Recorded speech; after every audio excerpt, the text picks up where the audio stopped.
Mario Kart recording. You do lie about Mario Kart. Oh, I got 3 stars and everything. What about this one that you showed on the video that you didn't have 3 stars in? How about that? Well, I got 3 stars in it now. Yeah, but not when you played that video. Just to prove you And wrong. before you callously said, "Oh, if anybody's been playing Mario Kart for any length of time, they obviously would get 3 stars on all 50 and 100cc Grand Prix." I didn't say that. I was saying if you've been playing it for years and you consider yourself a hardcore gamer. Oh. Yeah. If you're a real fan. I'll just say it was a joke. Yeah. It's a good joke. A good haha funny joke. Yeah. Oh man. All right. Let's get this party started, huh? Hey everybody, it is Thursday, May 4th, 2017, and you are listening to the Talking Games podcast. I am Bobby Shortle, and I'm here with Hugh Perry. Hello. Kelsey Lavati. Hey. And Matt Wood. Hello. Guys, how is it going? Matt, it's been so long. How is life? How are things? What's up? Well, our area of Arkansas flooded. Okay. My poor neighbors, their backyard is not a backyard anymore. They got a pool whether they wanted it or not. We got lucky, but that's been going on. Mar and I have been traveling a little bit. We went to Kansas City last weekend, so not too far. About how far is that from you? About 3 hours. Okay. I have a brother that lives there. All right. I was in a faculty versus student soccer game this afternoon, and that's humbling. I take it you lost? Oh my God, yes. Yes. Nice. There gets to be a point where there's like 20 teachers on the field and just we're doing anything we can. And prom is this weekend. Oh, so wow. I hope you got a date. I'm not going. Oh. I didn't book the limo in time, and I was embarrassed. I didn't want to be like, "Oh, we can just take my car," but I couldn't do it. I was gonna save face, so I was just not going. But I'm like, "Oh, we're gonna have an anti-prom party." Oh, you're the cool kids. Yeah. It's going to involve staying in and playing video games. Yeah. Playing Players Unknown Battlegrounds with Hugh. That's gonna be my prom. The theme is Twilight in the Garden. Okay. What does that mean? It's prom. It's a prom. Rubbish vampires with trees. It's a prom as prom. Gotcha. I literally used those words when a kid asked me, like, what exactly does that mean? I was like, it's just a prom as prom. Yeah. We didn't have a theme for our prom, I don't think, when I had my prom. My actual prom. We don't have them over here because it's Britain, and they're just like, yeah, you finished school, fuck off. I would take that over like over the intense social anxiety that comes out of having proms. Yeah, you get that when you're an adult anyway, so. It's true, exactly. So they start you young, though. Yeah. But anyway, we're here to talk about video games, not about adolescent angst. But I'm sure that might also happen. It tends to every episode in some form or another. So yeah, schooling that goes on. we got a lot of games to get through and to cover. Let's start with Matt. Matt, let's start with you. Okay. I'm gonna put 3 minutes on the clock. You're gonna talk about a stunningly new game. For what it's worth, it's new for me and new in regards to what I usually talk about. That's true. Exactly. It is very new for you. You have 3 minutes. Go ahead. It's Wolfenstein: The New Order. I don't think I'm going to fill up 3 minutes because I just don't have that much to talk about. It's been busy, but it was on sale a couple of weeks ago, and I loved Doom last summer, and I think it's made by the same people. It's not id, but published by the same people, but it's not made by the same people. It's Bethesda publishes it. Yeah. Machine Games, who are people who used to be in a company called Starbreeze, who made the Riddick games and the Darkness game, a bunch of really great first-person games, made Wolfenstein. Yeah, it's a lot of fun. It's kind of in the same vein as Doom, where everything is just overly amped up. Everything, the history is, as if a 5-year-old was telling you the history of World War II. So it was a good time. It's exactly what you want from like a revision of Wolfenstein 3D. And it had that same spirit that Doom kind of did, where it's like, yeah, there's a story, but come on, let's rock and roll. Yeah. And I haven't like played it for too much. I played it for a few hours. Mm-hmm.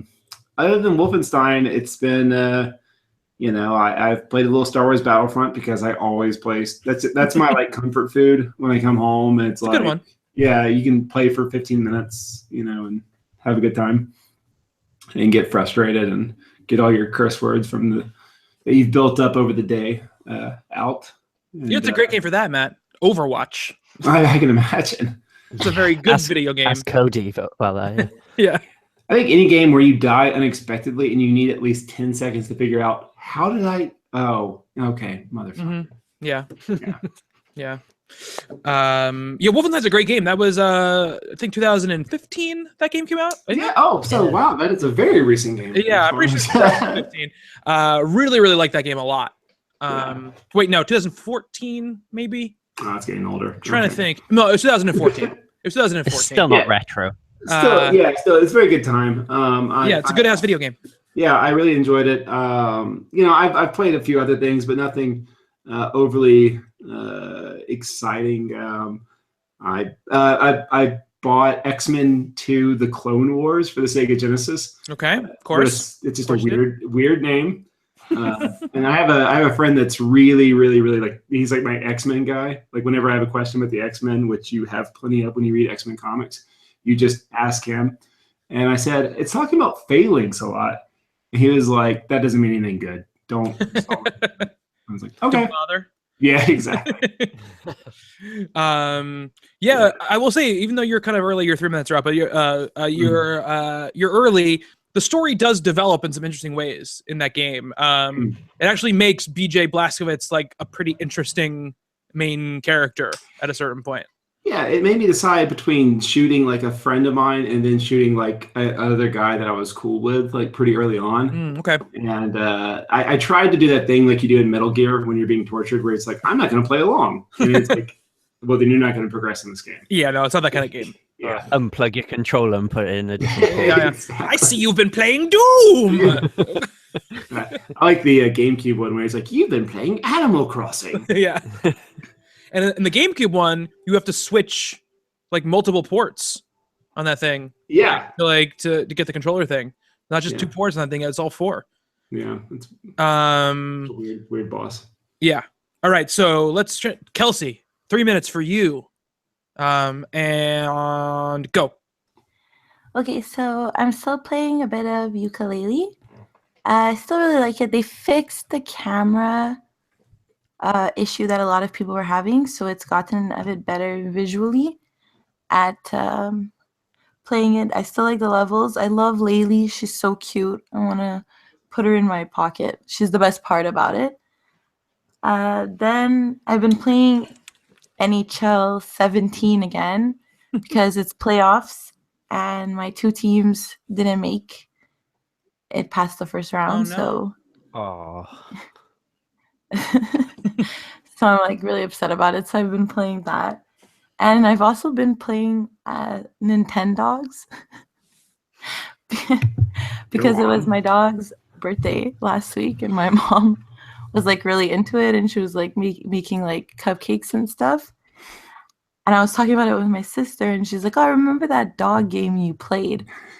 I was like, holy shit, Nintendogs. I completely forgot. Wow. Best reaction anyone's ever had towards Nintendogs. Yeah. Holy shit. Holy shit, Nintendogs. Which Nintendogs do you have? Is it Dotson? No, it's not Dogs and Cats or anything like that. It was from 2006. Oh, okay. It's that OG shit right there. Yeah, it was on my DS, like not even my 3DS. It was the one before the sequel that's called Holy Shit Nintendogs. Yeah. 2005. That's what it's from. Yeah. Okay. What puppies do you have on the cover? What puppy do you have on the cover? Yeah. I had a Labrador. Okay. All right. Yeah. They had a Dalmatian and like Chihuahua. Yeah. Dalmatian, Chihuahua. I think I'm gonna go to like EB Games and I'm gonna see if they have other Nintendo. I've been super into it. I don't know I don't know. It's like such an old game, but it's so cute. And like, I think just with like school, it's like the best thing. I go and I have my real puppy, but she bites everything. So I have like my fake puppies who love me. Bro, yeah. As long as you feed them and like rub their bellies and throw the balls to them and stuff. Exactly. And I forgot how fun it was. I never got the Nintendogs thing. Like, and I know it's like a virtual pet, so it's like you know, a Tamagotchi or whatever. But I never got that stuff either. It was like a responsibility to me, and I'm like, I don't want another responsibility. I just want to play a game. Kelsey would have been a child when it originally came out, unlike the rest of us. No, it's true. I was 13. I was gonna be 13. I was 12. Yeah, okay, that's a child. Yeah. If you saw a 12-year-old now, you'd be like, "That's a child." What constitutes a legal adult in Canada? Yeah, you wouldn't say, "Oh, look at this grown-up coming down here." Okay. Okay, I was a child. On Nintendogs, you have to be careful because if you name the dog something inappropriate, you have to, you know, it has a microphone, so you have to actually say that name over and over again. So you can't just say, "Hey, buttsuck, come here." Bollocks. Behave, bollocks. I had the brain training game for DS, and it would never be able to understand when I said the word blue. It just never. Every other word was fine, but I'd have to do that thing where you go blue, and then it wouldn't do anything. I go blue, and then you end up being like blue. Blue, screaming into this like little machine in your hands. What are you saying? Blue. Blue, Matt.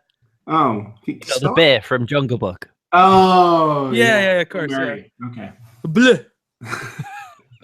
Bleu. Sacre bleu. Sacre bleu. All right. Hugh, you ready? Yeah. You've got 3 minutes and go ahead. I've got the giggles now. Okay, so I played through What Remains of Edith Finch. And I gotta say, that game is absolutely amazing. Mm-hmm. It's a good video game. Oh boy. Hugh is stuck in a very interesting pose right now. Wow. On our screens. You froze. You said on our end, you said that game's amazing, and then you froze in like a very like debonair, like hand on shin position. That definitely isn't me. I'm not debonair. Anyway, I played through What Remains of Edith Finch. And yeah, it's absolutely fantastic. It blew me away. You know, very much in the vein of like Firewatch, that kind of like first person experience, but very much more I would say like avant-garde and creative with its storytelling. Mm-hmm. And like I just wasn't expecting that of it. I was expecting a story with a bit of clout to it because I read a few bits about it, but I saw enough reviews to sort of tell me that I needed to play it type thing. But when you're playing through the memories and the stuff you have to do, like you said on the show last week, Bobby, the stuff you have to do, I won't like tell anybody because you need to go into it, I think, with fresh eyes. Yeah. And have it all be a surprise for you. But yeah, really good emotional clout to the game, great stories, and the stuff it does with the storytelling is absolutely fantastic. Also been playing a little game on my Switch called Kamiko, which was the first part of an experiment with downloading games using my phone as a Wi-Fi hotspot because I was basically living in a field full of sheep for half of last week.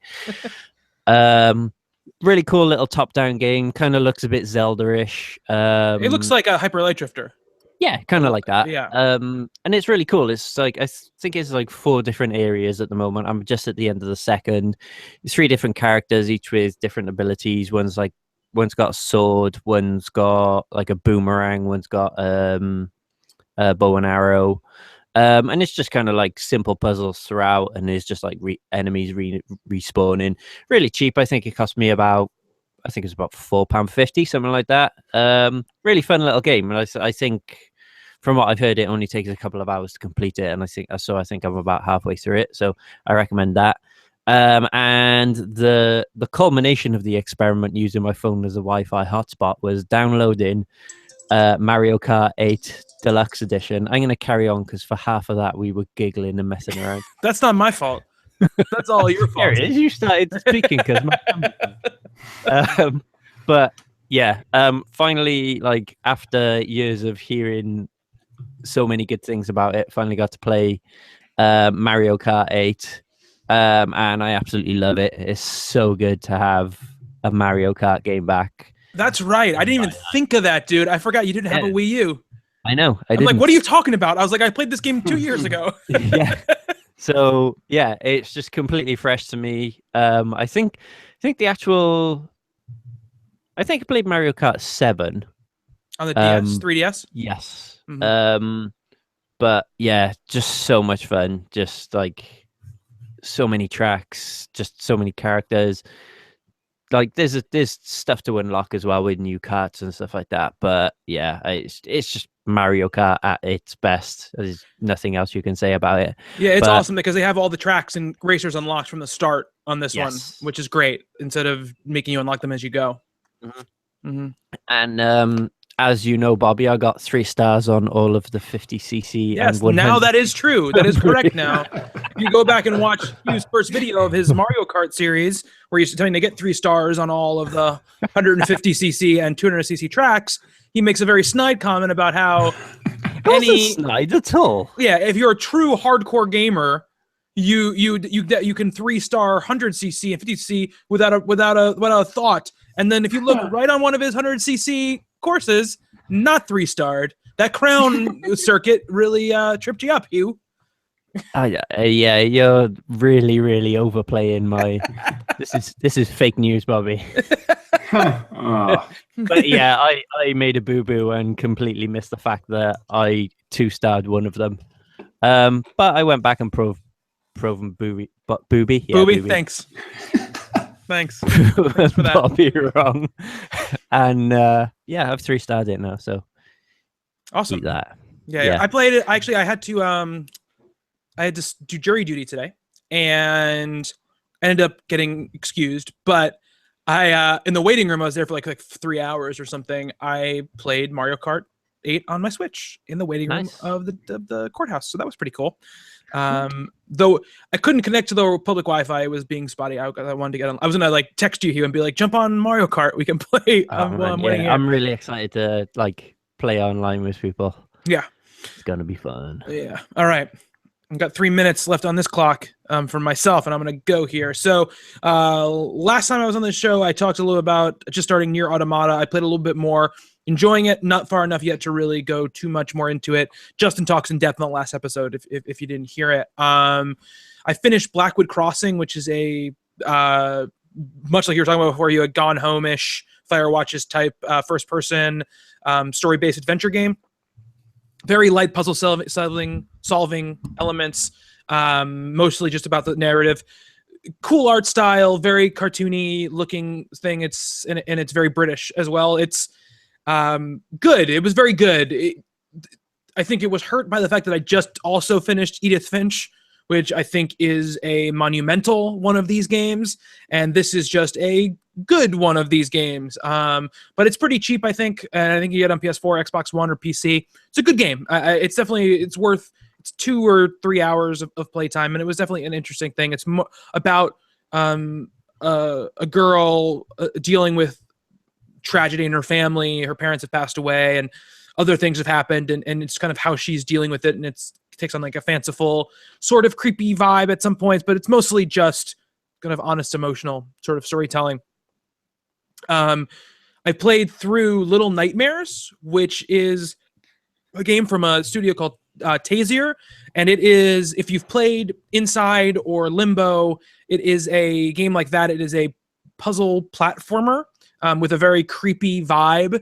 It's very screen-based, much like that, and it's very, it's not about precision platforming. It's very loose, and it's about this little girl named 6, I believe her name is, escaping, or 9, I can't remember. It's one of those numbers, escaping this kind of underwater nightmare factory. Really, they're these like giant, disgusting adults that are trying to consume you at every turn.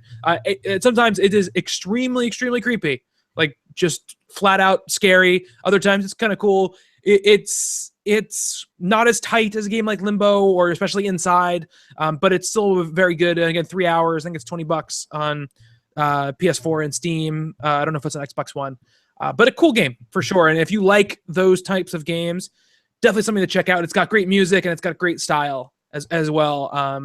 I highly recommend it.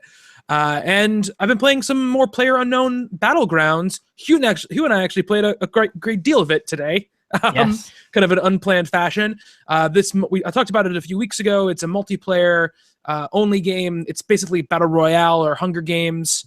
The game, you get on an airplane, you get dropped with 100 other people onto an island. You got to pick up weapons and try to survive until the end. I'm not very good at it, but it has a tension and a entertainment value that I don't think many games really have. A lot of fun. You get in these battles like, I was playing with Hugh today, and I'm walking this garage, and I'm like, I think I hear somebody, and all of a sudden, this person comes like running around a corner, and they don't have a weapon, and I do, and so they just sort of like serpentine themselves around me, and I'm like I said, I'm not very good at the game, so I'm trying to shoot them, and they run up these stairs, and I chase them up the stairs, but once I get up the stairs, I'm then terrified that now they have a weapon, and now they're waiting for me on around this hallway in this door, ready to take me out because I missed my chance. Luckily, I got them. It wasn't very pretty. But I got them. And it's just a ton of fun. And Hugh was watching me play for part of it, and then we actually got to jump into a game together right before we hopped on here, and that was great. That was squatting up and talking and just sort of trying to figure out what you want to do is a really fun thing, and the fact that the game is I had to play with mouse and keyboard, which I'm terrible at. But what I like about it is, it's you versus everybody else, but you're only going to die once per match, because once you die, it's over, and you just go back to the lobby and go into their game. And everybody except for one person is going to die. So when I don't win, I don't feel so bad about myself because there's 100 people in every match. But it was a ton of fun, and I look forward to playing more of it. I recorded the playthrough that Hugh was kind of commenting along with me on, so that'll go up sometime. It might be up by the time you hear this. I'm not sure. Depends how long it takes to export, but exciting stuff, and really keen to go back to it. Yeah, good fun. Yeah. Hugh, you got it to actually run on your computer. Yeah, sort of. It's more of a jog, really. Yeah, the frame rate isn't great, and it's a bit. Well, the game we played just before we came on, I ended up in a stairwell with these two other guys, and I was just like moving the mouse all over the place, just like firing my shotgun, and like the frame rate was just kind of like catching up as I was firing. So I had no idea if I was. I think I like glanced one of them, but yeah, they basically wrecked me in the end. But yeah, it is a good fun game. Like, sort of. There's that element of chance about it. You can play one game, you might only find like, a backpack and a crossbow, or you can play one game and you'll find like an assault rifle with all the best attachments and a sniper rifle with a great scope and all the best armor, and you can just hole up somewhere, look through windows, pick people off. Is that element of sort of like increasing tension as the because you've got to stay within a set area of play. Yeah, they restrict every couple of minutes. They restrict the play area. Yeah, and if you're outside that area, you start taking damage. So that it forces everyone into one section. And we were sort of. Not that the situation would have come out much better for us in another scenario, but we were trying to like get done with it because we need to come record the podcast. But I was so pissed because we knew they were in there. We had figured out where they were, but it was just a matter of like executing on it, and we just couldn't. And when after you died, I like ran up the stairs to try to avenge you. And I'm pretty sure that when I just shot the first like figure I saw, and I'm pretty sure I just shot your dead body. I'm pretty sure that's what I did first. So that was a bummer. That was a bummer. But yeah, it's cool. It's cool. I'm definitely gonna play some more of it. I hope it comes to console. I know they've said like they've made hints about it and stuff like that, but I hope it does come to console and that we get like because I'd like more people to be able to play it. I think it would be a cool game for. Yeah, I'll be surprised if they don't, given the success of it on PC. And like I said, is one of the developers said they've already got it up and running on Xbox One, and they're working on PlayStation 4. So there's nothing firm in place, but who knows? Maybe we'll get something at E3 where they might, give us a date. Hopefully by the end of this year, where it'll come to console. Yeah, absolutely. All right, cool. So let's move on from our game talk. Kelsey, I'm gonna actually go to your segment because there's some new games on Switch that you wanted to talk about. Well, there's only really one that I wanted to focus on. Okay. Because it's the most interesting in terms of like relativity with news. It's that there's I'm not sure if it's confirmed. It's rumors right now. Yeah. Okay. So it's a leak of a Mario and Rabbids game. Okay. And for those of you who don't know, Rabbids is a Ubisoft published game. It's a spin-off from the Rayman series. I like how you said Raymond, like it was a last name. Fred Raymond. It's from the Fred Raymond series. Have you guys heard about it? It's pretty. Everybody loves him. Everybody loves him. He's from pretty Queens. He's from Queens. Raymond Romano. Yeah. He's a great guy. Everybody loves him. Everybody loves him. Everybody loves Raymond. All right. Bring all the hot jokes back. All right. Continue. So basically, it's rumored that this will be like a turn-based combat game with Mario, Luigi, Yoshi, and Princess Peach, and then the Rabbids dressed up as them. All right.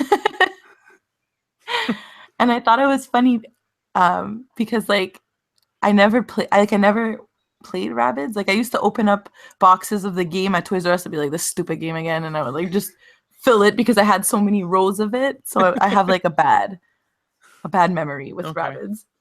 But I thought it was interesting because it means crossover, more crossover games between third party and Nintendo. And when it's going to start encouraging more third party developers to try to pair up with them, because Nintendo has this thing where they don't believe third party makes them money. So if this is true, that's a real merge of the two when they originally thought that it wouldn't make them money. I don't know. I want to know what you guys thought about it. Yeah, well, I think after the Switch was announced and the volume of third-party support that the Switch was getting, from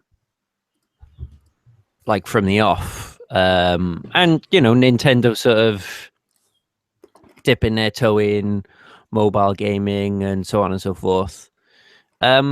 Yeah, I think it's quite interesting. I mean, if it does turn out to be true, and the fact that they're willing to do these crossovers. I mean, obviously they've done the Mario and Sonic at the Olympics type things and stuff like that in the past, but to actually go outside that and make a game where their characters are being used as sort of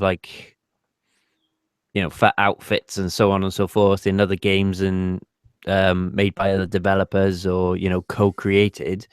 I think that's quite exciting because Ubisoft are one of the more I would say inventive and sort of brave when it comes to the stuff they put out. So yeah, I mean, like I said, if it does turn out to be true, then hopefully this is a sign that Nintendo are pushing the boat out a bit in terms of being a bit more adventurous, and B, hopefully it'll mean we'll see more games from them more regularly. So yeah, I'm all for it if it does happen. Yeah, I mean, I think it's awesome. I think that Ubisoft is traditionally a company that supports new platforms more than others. If you look at the Wii U, if you look at the Wii, Ubisoft has kind of always been there. They're always putting out. They're always the ones to take the risk because they want if there's a chance for it to be successful and a chance for it to hit, they want to be there for it.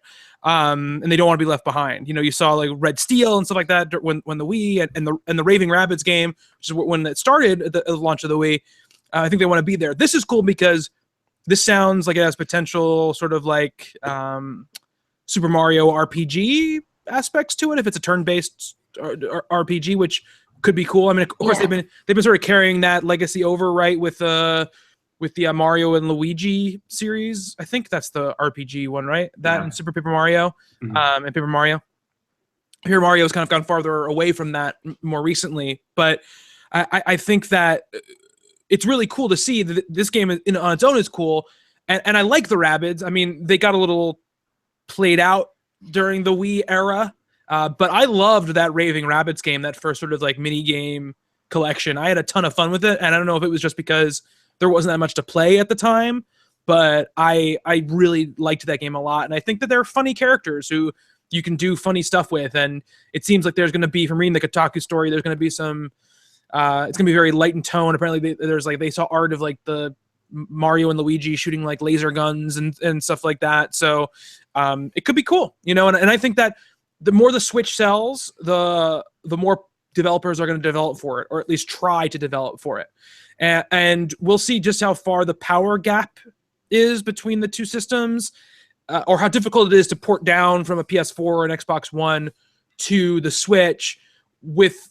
If the Switch gets very popular, we'll know if Call of Duty or, you know, whatever those, if they're willing to do the work to make that thing run on a Switch, then we know that the support is really there and things are really happening for them. If we continue to see just games like this, which could be very good games but appeal to a very certain audience, it'll be good for us as gamers and quality wise, but I don't know if it's going to mean major third-party support. But I would love to see more publishers on board with them. What I hope happens with this, I think Nintendo has been trusting third parties a lot more in regards to making these kind of side games. Like, you know, the Rabbids are a mini game, kind of Mario Party kind of fare.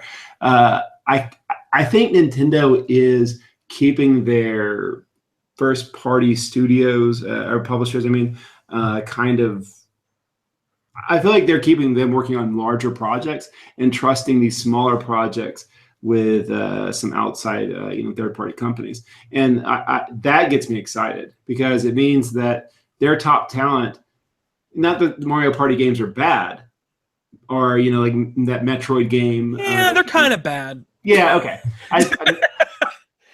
You never know who you're going to insult. Mario Party games, let's be honest, have never been good. Okay, thank you. They've never been good. Thank you. I completely agree. But like I said, you don't want to just jump to that, and I don't. I'm still kind of the new guy. I didn't want to say that. And you're like, no, Mario Party's awesome. No, Mario Party's terrible. I like jumping over jump ropes and. It wouldn't be the most outlandish thing you said on the show. Yeah. Link's Awakening is the best Zelda Mario game. Party 3 is the best N64 game. But no, I hope that like they're keeping their top talent close and trusting their properties with some of these third parties that are willing to take a chance. Because, you know, if I'm Ubisoft, and I know by putting Rabbids with Mario, that's not going to hurt the sale of my game. And Nintendo is probably realizing the exact same thing. I hope that, you know, it seems like Nintendo is willing to share the load a little bit lately. Mm-hmm. And I think that's incredibly healthy for their company. Yeah. And I think it does help the signs are incredibly promising for the Switch. Like when you've got Nintendo Switch games actually outselling the console itself, right? Which means that there's still going to be people buying the console. You know, they're just waiting for stock of it. Yeah. That's a hell of a good sign.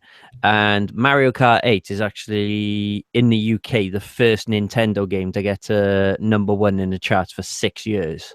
That's crazy. Like if you had said, like in the 90s, if you had thought, like, you know, there would be a 6-year gap between Nintendo games being like the top selling game in the UK, you it just wouldn't be, the thought just wouldn't cross your mind. So the signs are there, and hopefully, step by step, Nintendo are going to start, getting their feet further into the table, and they're going to make a real success of this console. Because I want to see Nintendo back and being like, I don't, they're never going to sell in the quantities of the PlayStation and Xbox One, I don't think.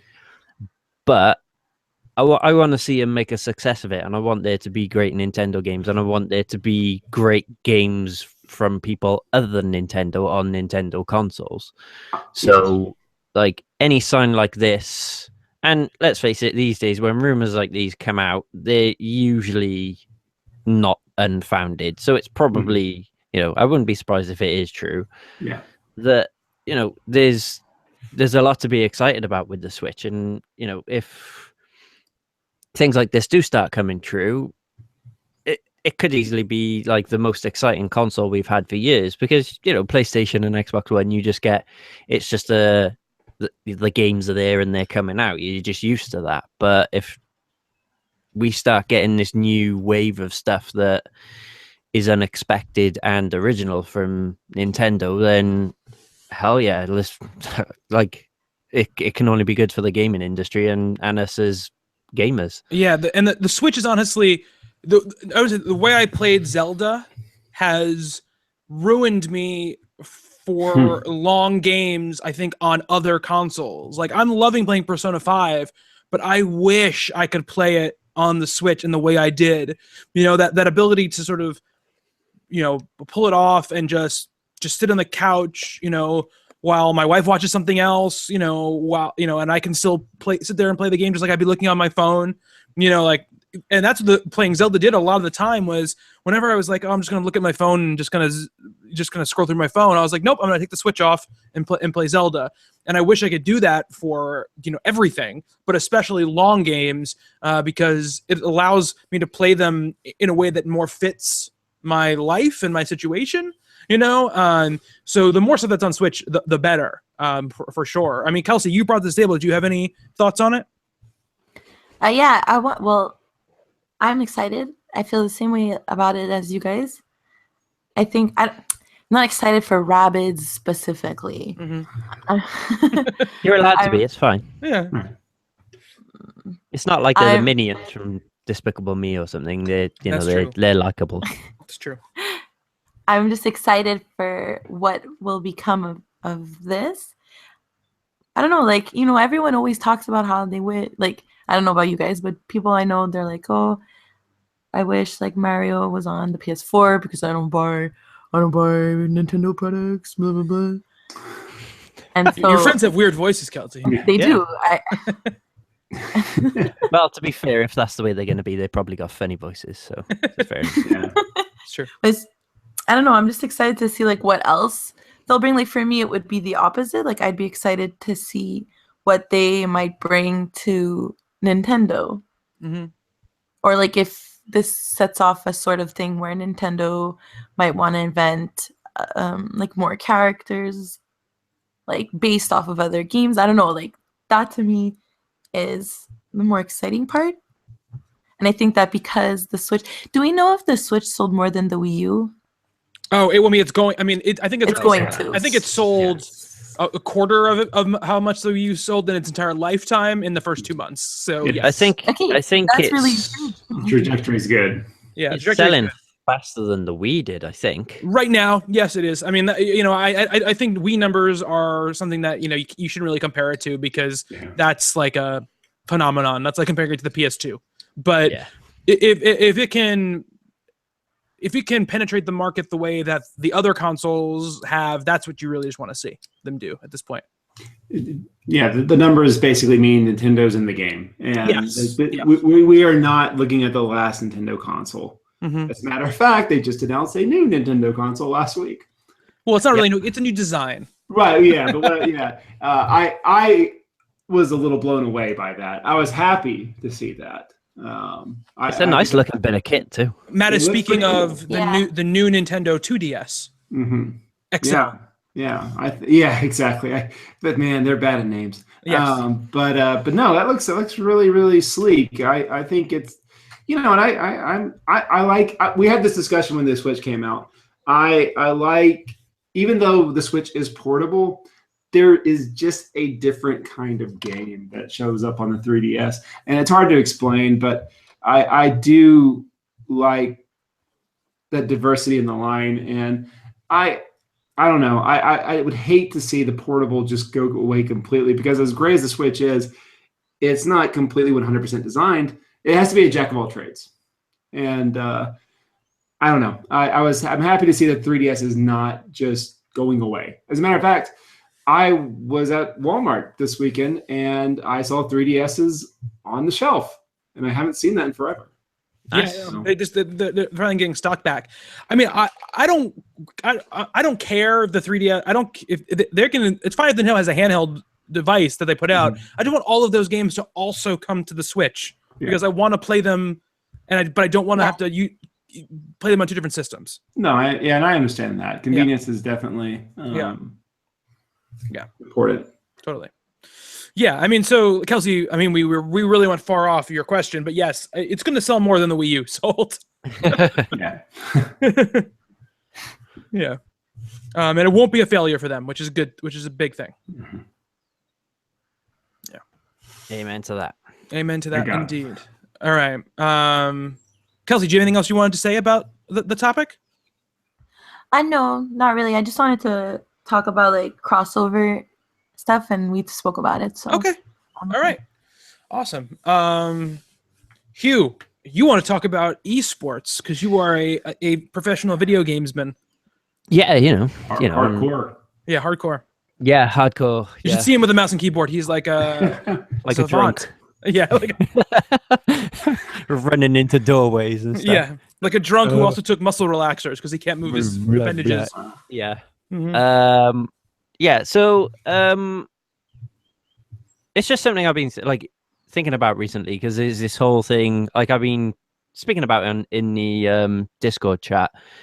The big sort of standalone retailer for video games in the UK called Game recently bought out an esports company. I'm not sure what the company's called.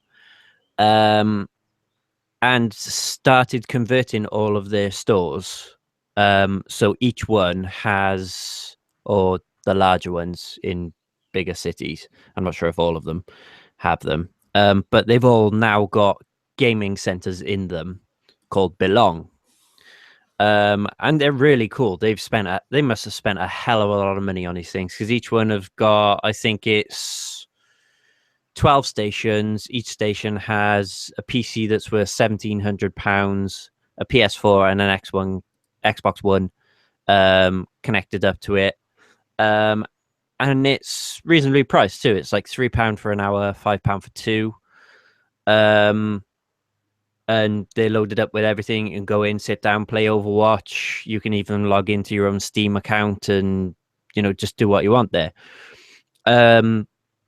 And part of the basis of these things is each of these stores that have these gaming centers in them have their own esports team. So in Cardiff, you've got one called Cardiff Saints. And you sort of, I'm guessing if you're a regular in there and you basically make yourself, a bit of a name for yourself in these things, they can recruit you onto that store's team. And every now and then they have like certain larger stores, what they call arenas. And every now and then they'll have competitions in them. And I'm guessing, depending on how the competitions go, they then have like some sort of like a larger competition then between the winners of the smaller ones in London, where they have a tournament, and then is a big pot of money to win as a prize. So I was just kind of sort of thinking to myself, like where are esports gonna go next? Like, there's a big thing with, there's a lot of people calling for them to be brought into the Olympics, and they just seem to be growing like massively. So, I guess if I'm going to put it as a question to everybody, where do you / where would you like to see esports go? And are there any games that aren't necessarily, they may be played as an esport, but would you like to see, get a lot of exposure as an esport? It's a good question. Kelsey, I have a question for you. I mean, you love Overwatch, right? Mm-hmm. Do you have any interest in watching people play Overwatch competitively? I would. Actually, it's funny because we have 2 esport events that happen here, or one. The bigger one is Northern Arena, and it happens at the Bell Center. And I think that they might have an Overwatch one this year, but I'm not 100% sure. I know last year it was their first time doing it at a big event, so they didn't have a lot of games. Like, they were trying to keep it more simple because it was their first time. I think, I'm not 100% sure. That could be another tournament completely. But I know that they want to try to bring Overwatch, and like, I would be interested in watching it. I like watching Twitch streams, so I'm sure I wouldn't find any problem with watching it played as a team competitively.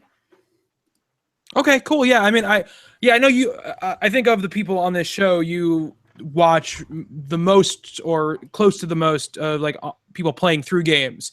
But I know it's like a different, for me anyway, because I watch Let's Plays as well. It's sort of like a different animal to me, because competitively, like, I have to. It's like watching anything, right? Like, I like sports. Don't get me wrong, but like, I can watch a baseball game or a football game where I have no investment in the teams and be fine, but I don't really have a desire to watch either of those things unless the team in which that's playing is someone that I have some sort of emotional investment in who wins and who loses. And I guess for me, the divide for me is I haven't done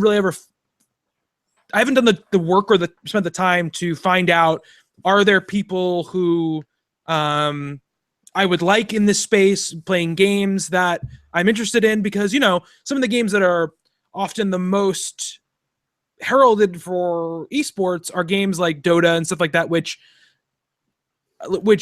I have CS:GO, but even like first person shooters, like whether it's a CS:GO or it's Overwatch or it's whatever, I can sort of understand the mechanics of what's happening because it's just people shooting each other.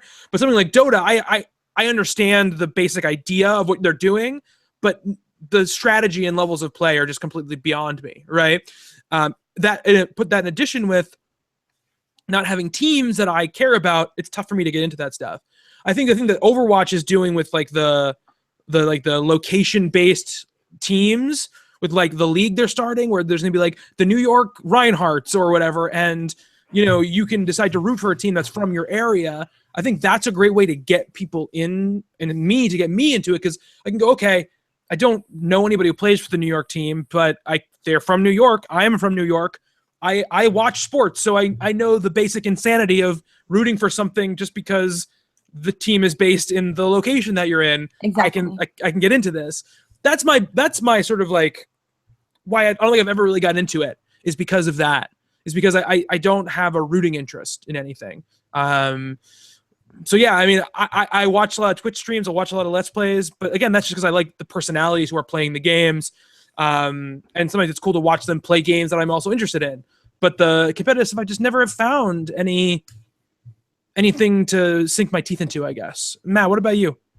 I really have no. I mean, I'm all for it. I just, that level of competition. Do you ever watch any like online Let's Plays or anything like that? Sure. I mean, I have, but mostly out of interest of, do I want to play this game? Gotcha. and things like that. But I'm all for it. And I will say this: I had a friend when we lived in Central Arkansas who loved, what's the fighting game tournament that they have every year? Evo. Mm-hmm. One weekend, he was just really that was his thing. And I got to tell you, watching people play that, playing Street Fighter 4 at the time or Marvel vs. Capcom 3, that there is a level of, like this is more than just talent. This is someone who has real skills that are able to, this pinpoint, figuring out the exact frame in which to react and things like that. That's incredibly impressive. It's just not it's not my thing. But no, I think, it definitely is the interest of many, many people. So I'm all for it in that regard. It's just, I got no real frame of reference for it. And I haven't found the thing yet that I'm like, I have to watch this. Right. Yeah. Yeah. Yeah. And I think that is one of the big things is like, for me, like, if there's a Major League Gaming like COD tournament, like I'm not a COD player, I haven't played a Call of Duty for years, but I'll happily sit down and watch it for an hour, because watching those guys and like doing what they do, like some of it is just insane. Like their reaction times and how like accurate they are is just incredible, and it's amazing to watch. But like Bobby mentioned the Overwatch League, like I'm really excited for that, and unfortunately news of that just seems to have died recently. Word is, I was speaking to Cozy about it the other day, apparently there's some issue with Blizzard asking too much money from sponsors, which is what the hitch is at the moment, but I don't know if that's any truth to it. But like there was an Overwatch tournament over the weekend, so I was sort of watching it where I could over the weekend while I was away, and then I watched some on Sunday with Cody as well, and it was really cool. It's the first time I've ever watched like a tournament of gaming at the same time as like a friend is as well, who like obviously Cody's probably arguably the best Overwatch player among us. I'm sure Justin will fight for that, but I'll put the cat amongst the pigeons there. But yeah, it's just really cool. Like as an Overwatch player myself, like I won't claim to be like brilliant at it. I can hold my own. I do okay in competitive. But just getting messages from people just like, oh my god, that play was crazy, and that it builds your appreciation of like how good those people are who are playing the game, and B, like makes you as a player of that game, it's almost like watching a completely different game entirely, because the way like pros and high level Overwatch players play the game is entirely different to like what you see if you just jump into quick play or the lower leagues in competitive. So yeah, I guess it there's so many different sort of like entry points into it, like whether it's the game you like, whether it's you want to see people who are playing with the skills. But I guess for me personally, I think it would just I think video games to a certain extent are still sort of like looked at with the side eye with a lot of people, and I think the growth of esports would help to sort of like stop that. It's the same as like people with like comic book readers. Like the amount of times I get people saying, "Oh, you read comics, why don't you grow up?" And stuff like that. And it would just be great to see video games recognized in that respect. And for me, I do legitimately see a certain level of video games as can legitimately be called a sport, because the level of coordination that you have to have between your limbs, your eyes, what you're seeing, what you're doing is amazing. And when they get to that level, the difference between winning and losing is marginal, and there's big money in it these days. And those like the top players in the like the MLG teams for the COD tournaments, you see the money in that is crazy now. Oh yeah, I mean, you look at the Dota, the international, the big Dota tournament. It's like a ridiculous amount of money. Yeah, and then they hold like tournaments in Madison Square Gardens during New York Comic Con these days, and it like they pack the place out. There's like 20,000 people in there watching it. So yeah, I guess like, and over here there's another thing as well. There's a video game, like it's a game show really. There's a Irish comedian called Dara O'Brien, and he's got a TV show called 8-Bit. And it basically has celebrities who love gaming on there, and they play video games against each other competitively. And I guess for me, I just want to see. I would love to see esports, be on TV and stuff like that, and for people to like be able to, like you said, Bobby, have that representation in their local area of like something to get behind, like a team to get behind. So yeah, I think that's my main thought on it. Is just like I'm excited to hopefully one day, like esports will get to the point where you'll see somebody walking around in like kind of like that episode of Seinfeld where he paints his face and he's gotta support the team. You're speaking of Mr. David Putty. Yes. Yeah. So right. yeah. Cool. I would just love to see it grow even more, basically. All right, cool. Very cool. Matt, do you have the Google Doc open right now? I do. Can you read the listener question from Adam Estep? I can. Cool. I'm in full-blown Star Wars obsession mode at the moment because I've had yeah, right. Because I've had the pleasure of going to Star Wars Celebration this year. Wow. Nice. Way to email us just to make us jealous. I was able to check out a few of the panels, including the Battlefront panel, and holy crap, am I excited. Me too. It seems that they have really listened to the fans. If they deliver on what they are promising, I think that sort of behavior should be rewarded and praised. One thing I am really excited about is the tie-in book Inferno Squad by Christy Golden, and he is right. I was wrong about who was writing that, and as soon as I got done with the podcast last time, I had to look it up. He's right. Yes. Yeah. Sorry, it's not Claudia Gray. She is writing a short story. Anyway, back to the question. I want to know more about the Iden Versio and her hunt for Saw Gerrera and his team. I, for one, would love for them to bring back the Jedi Outcast series with Kyle Katarn. Jedi Knight 2 is the reason I built my first gaming PC. It was my introduction to clans and online multiplayer. I still play games with someone I met while playing the game all those years ago. I even met up with him and his wife this year at Celebration. That's awesome. That being said, what is your dream Star Wars game? Oh boy. Oof. Damn, that's a big question. Yeah, man. This is gonna go to Hugh and Matt big time on this one. But Kelsey, do you have let's let them think. Do you have a dream Star Wars game? I do. I actually thought about this quite a bit today. I want a Princess Leia VR where I am Princess Leia. Okay. And I make out with Harrison Ford. I would play that. Sure. Not Han Solo, Harrison Ford. Specifically. I like the earring. No, Han Solo. And not Luke though. In this game, I know he's my brother. Okay. No weirdness in that. All right. So you're past the midpoint of Return of the Jedi then. Yeah.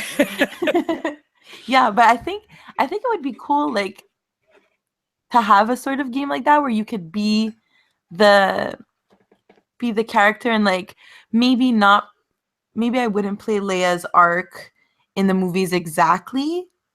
Maybe they like throw in some new things that you can only know if you play the VR game, or like, there's a lot of stuff after Return of the Jedi before Force Awakens where Leia was doing a lot of stuff. So yeah, there was a book that Claudia Gray wrote actually, Bloodlines, and there's where you see Leia's sort of political place in the Star Wars universe, and I think like that mixed with like her adventurousness would be like a great VR kind of game. Like maybe not the political part, like having to sit through the entire discussion. Yeah, we've already done politics in Star Wars. That didn't do well. Yeah. Galactic C-SPAN. But I think it would just be cool. I was honestly, I don't even know why I'm lying. I just want to make out with Han Solo. Okay. All right. Well, at least you're That's honest. fine, Kelsey. You're That's honest. perfectly You're legitimate honest. reason. Who doesn't? You're honest. Yeah, exactly. Matt, you've had some time to think. What's your dream Star Wars game? I always go back to the books when it comes to this, because I feel like when the books were really good, they were so different from the movies. One of my favorite Star Wars books were the kind of anthology books like Tales from Jabba's Palace and Tales of the Bounty Hunter. So I feel like that's such a fun, interesting aspect of Star Wars, because I always hated any game where you had to play as a Jedi, because when you're a Jedi or when you're a Sith, you feel a little overpowered, and anytime they kind of stifle that, like I hate in Battlefront when I'm Vader or Luke and I get shot and I'm like, no, I didn't. Oh no, you didn't. You've broken my immersion. Anytime a Rodian brings down Darth Vader, I'm like, no, come on, not supposed to happen.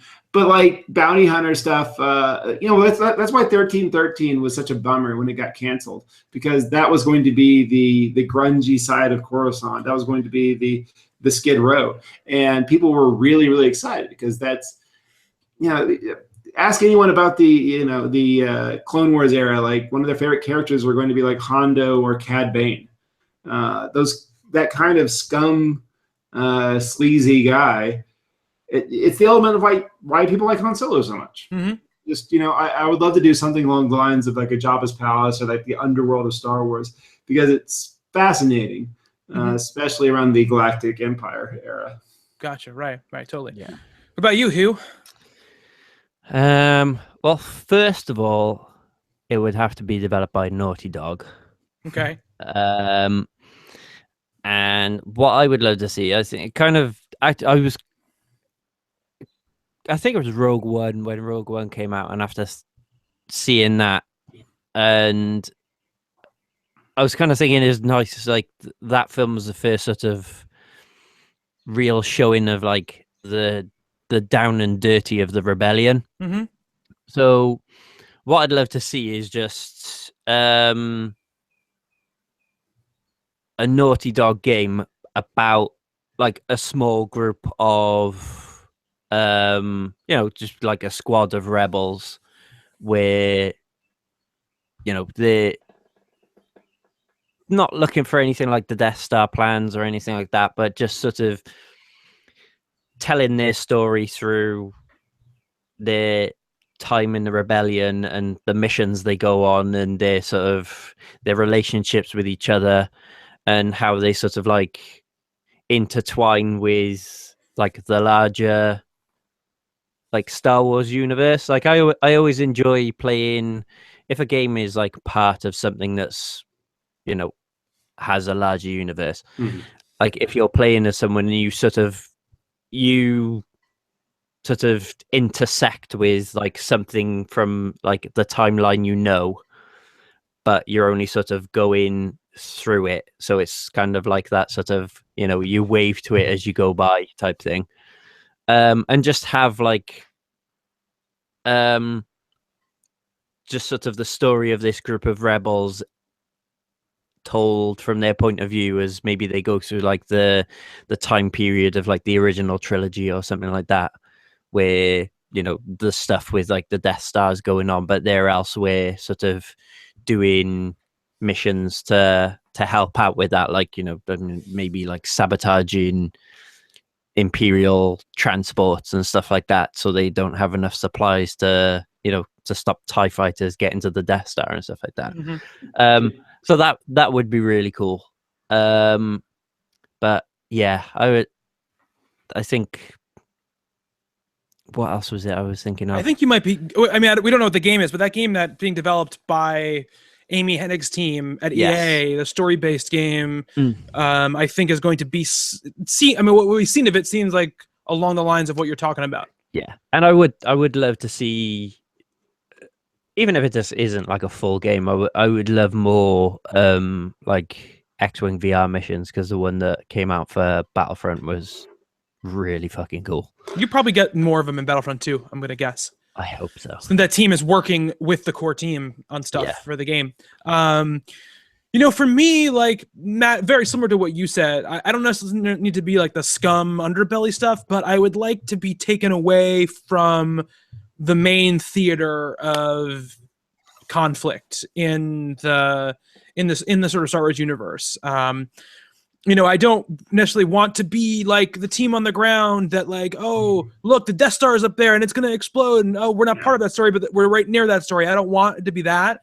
I would love to see some like a character like when we find Rey at the beginning of Force Awakens, when she's sort of like this scavenger going through these ships. I would love to play as a character who kind of does that and has like their own sort of story going on, just checkerboarded into this wider universe. Because I think that too often the problem, I think is probably too strong a word, but I think the narrative issue for me in most Star Wars stuff is that the instinct, right, is to always move towards the stuff that we've known in the movies, right? So it's like, look at like even at the end of Rogue One, it's like, oh, see, it's right at the, and I don't need that. Like, I want it to be something where I go, okay, yeah, that's cool because some of like the tropes are here, but not necessarily the characters and the scenarios that are happening, which is why I love like the Knights of the Old Republic games so much, because they're thousands of years in the past. But that's what I want. I want something that's like, hey, I'm just like a smuggler, not a smuggler necessarily, but like a scrapper who's trying to make their way. And then you get embroiled in some sort of cool big story, but not the big story we've seen everywhere else a bunch of times. I don't want to see Darth Vader anywhere in it. I just want to see the cool stuff that, because the universe is so big and so sprawling. I think we talked about this with the Battlefront thing, but like it's so big and so sprawling. I want to see them explore those things as much as possible. Are you reading the Dr. Aphra comic? I am not right now. I do like that character from the Darth Vader book though. The first few issues are really good because it's distant from, some of the main action, but they're about to have a crossover. So of course. Of course. So, it is comic books, even if it's Star Wars comic books. I thought it would be that character's chance to kind of be that thing where they get to distance themselves. Yeah, I'm with you. Star Wars, it's a universe. I like it when it feels like a universe. Those characters need to exist in there, but at the same time, it's nice to distance. Yes, 100% it is. Okay, so before we get out of here, I do want to go, Matt, I do want to cover this monumental news that happened. It's the 25th anniversary of Night Trap, and it's getting re-released on PS4 and PC, I think Xbox One. Yeah, and this is so Night Trap. People like to put on the rose-colored glasses and think, oh, Night Trap. Right before we go there, Mike, what is Night Trap? Because some people probably don't even know. It's a full motion video game that was originally released for Sega CD. Before, it wasn't made for Sega CD. It was made for a failed home. It was supposed to be like a VHS kind of thing. Never worked out. I think it was filmed in like 87 and was released in 92. But anyway, it was made for Sega CD, and it's FMV, full motion video. Essentially, it's about you are a member of SCAT, which is a terrible name, but you are essentially like an underground kind of black ops kind of group, but you're monitoring this house where girls have disappeared. And there's another wave of girls that are going to be going through this house. And it's a family of vampires. And they have these creepy dudes named Augurs. The whole thing is a very cheesy B-movie kind of vibe to it. What's important about Night Trap is, of course, that and Mortal Kombat are responsible for why we have video game ratings. Mm-hmm. It was incredibly controversial at the time. It is incredibly tame. It was tame at the time. Even by video game standards. There's one scene, I think people were just jarred by the fact that it was realistic. Yeah, it was real people. I think exactly. that was the thing about it. Yeah, I think it was the first game in the UK that actually ended up having a certificate given to it by the British Board of Film Classification, if I remember right. That's wild.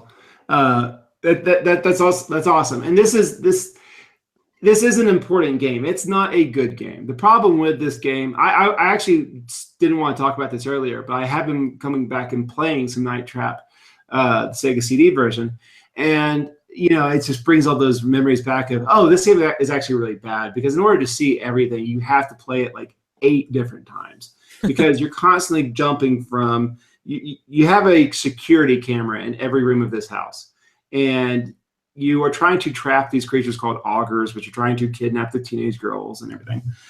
So you're jumping from room to room and trying to make sure that you have the correct access code. In order to do that, you can't just stay in one place and watch what's going on. And there's some very funny, cheesy moments that are in the game. But what's really cool about this re-release is it's getting the all-star treatment, which I think is very important. As I mentioned, yeah, not a good game, but an important one. And as far as the pedigree of who's behind working on it, I'm not sure. I don't know much about Screaming. I think it's Villains is the company that's putting it out. Okay. But I know that as far as the restoration of the video, it's the guys on the YouTube channel My Life in Gaming, which is all about the best way to play retro games and using modern equipment.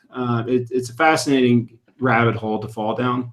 And these guys are really, it's Ty and Corey, I can't remember the last names, but they were kind of, useful apparently in pulling a lot of that footage. And I'm very excited about it. It seems like a great little package. It's going to be a fun novelty at the very least. For sure.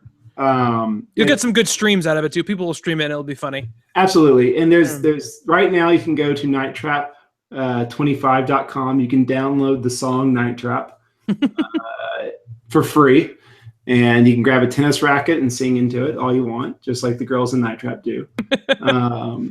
It is going to be physically released by Limited Run Games, and they will have 3 variants. They will have the more animated box cover. That was the first release, but it was kind of pulled from shelves because, it was at Toys R Us, and the girl in the box had cleavage, and, well, we can't have that. The later versions have the actual actors on them. So they're releasing a variant of each one. It's only going to be for PS4, the physical release.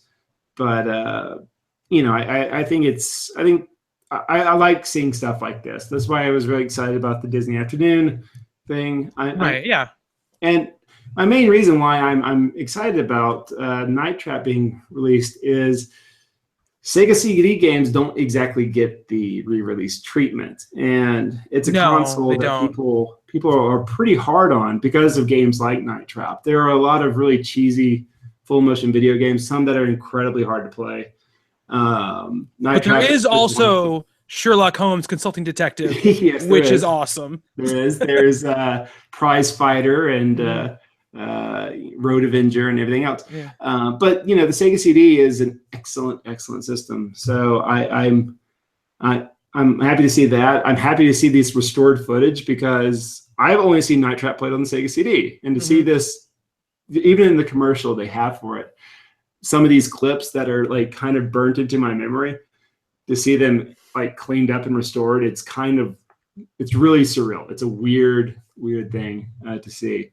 But yeah, it looks awesome. I'm very excited about it, and I like when weird stuff gets attention. And I think video game preservation and history is kind of a burgeoning area right now. So. Yeah, have you checked out that new video game museum, Video Game Historical Society? I don't know what it is. Yeah, I know what you're talking about. I've looked into it a little bit. I feel like most of it is somewhere you have to kind of visit, not exactly. I don't know how much of an online presence they really have right now, but I know. I can't remember all who's involved with it, but they're reaching out to a lot of different people that have been in the industry for a long time, and I think that's awesome because it's Night Trap's 25 years old. Video games have been around for about 40. Look at film where it was after 40 years. Look at comic books where they were after 40 years. We are on the cusp of. We've already crossed it of where video games are taken incredibly seriously. And understanding the history is vitally important. Yeah, absolutely. Absolutely. All right. Everything starts off as a novelty. So it's true. Absolutely. Yeah, preservation is incredibly important, and I'm really happy to see these additions coming out. And I hope they keep doing them, and I hope they keep making some sort of money, enough money that makes them want to keep doing it. Absolutely. All right, cool. So I think that's going to do it for Talking Games for this week. If you want to follow us on Twitter, it's at talking_games, or please email us games@talkingcomicbooks.com. A little light on the listener questions this week, so we need some more. So please get them coming in. Go to our YouTube channel, subscribe. Like there, we've got a lot of stuff going up. Resident Evil 7 videos with Justin and I. Hugh's doing his lying videos where he plays Mario Kart 8. Cody's doing another season of competitive Overwatch.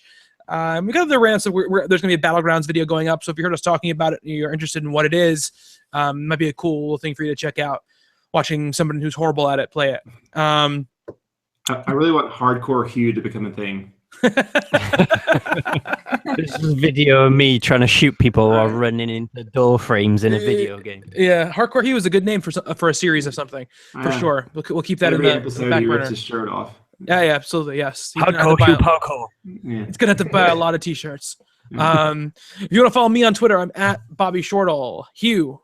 I am at H_Paz. Kelsey. Kelsamus, KELSSAMUS. And Matt. I'm at Johnny Matt Wood.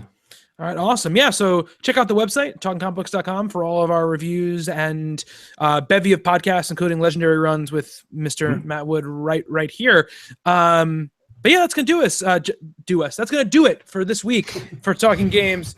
Justin will be back next week. Go check out our YouTube channel. Check out our Patreon. But until then, thank you, Hugh. Thank you, Matt. Thank you, Kelsey. Thank you, Bobby. And thank you to all of you who are listening. Until next time, be good to one another.